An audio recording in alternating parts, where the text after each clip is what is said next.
With the new batteries and a new aircraft, there's also a change in the charger.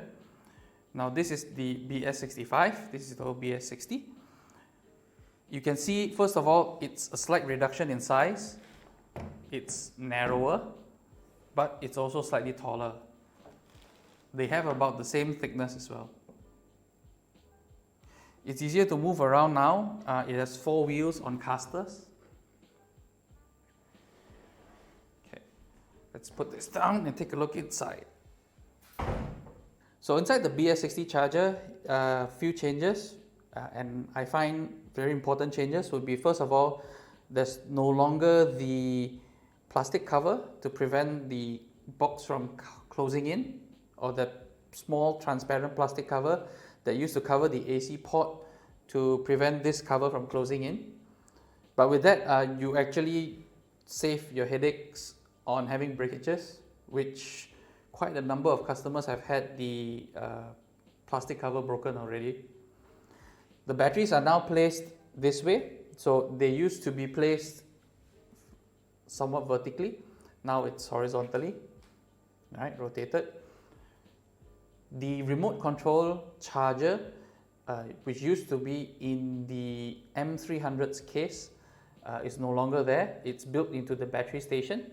So here you would have a Type A port and a Type C port. The Type C port has power delivery. So this one you would use this port to charge your remote control. Same as before, you would have 4 bays to charge your WB37s. And what I consider a much more important improvement is actually the ability to select the charging modes. So previously in the BS60, there was only charge to full. Now you can charge to 90%, which is the ready to fly mode, and to storage mode, which is 50%. One last improvement which is important to some users is the ability to charge your batteries in fixed pairs. So you will do that by placing the batteries either in A as a pair, B base, C base, or D base as a pair. And what will happen is, if you would place a set of batteries into A base, and it will start charging, and if let's say you place another pair of batteries into B or C or D area, it would maintain the charging as a pair, top to bottom. If you place the battery, let's say one piece here or one piece here, that means one piece in A and one piece in B. If you were to place another battery in C or D, it will randomly just jump over to that pair. The M350 comes with a new case as well, same like the charger. It's on 4 casters. More importantly, it's shrunken down from the M300's case. So if you can see it somewhat, it's a little bit shorter, it's a little bit narrower. Thickness is about the same. So inside the case, the layout has changed a little bit. Your landing gear now sits here. Spare propellers, you only get 1 pair this time. So one piece here, one piece here. Your base for accessories is still here underneath the aircraft, but you no longer, like I said, you no longer have the remote controller chargers.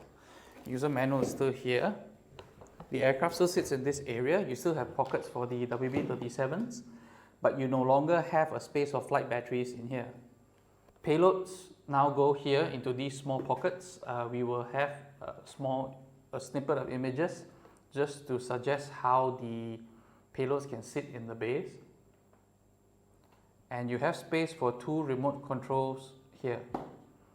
Please do note that with the M350, there are a few things you no longer get. There is no lanyard, there is no calibration plate, and there's no foam block that you can use to support the aircraft when you flip it upside down for maintenance. There's also no more foam blocks to hold the propellers in place, so please do be careful when you close the box.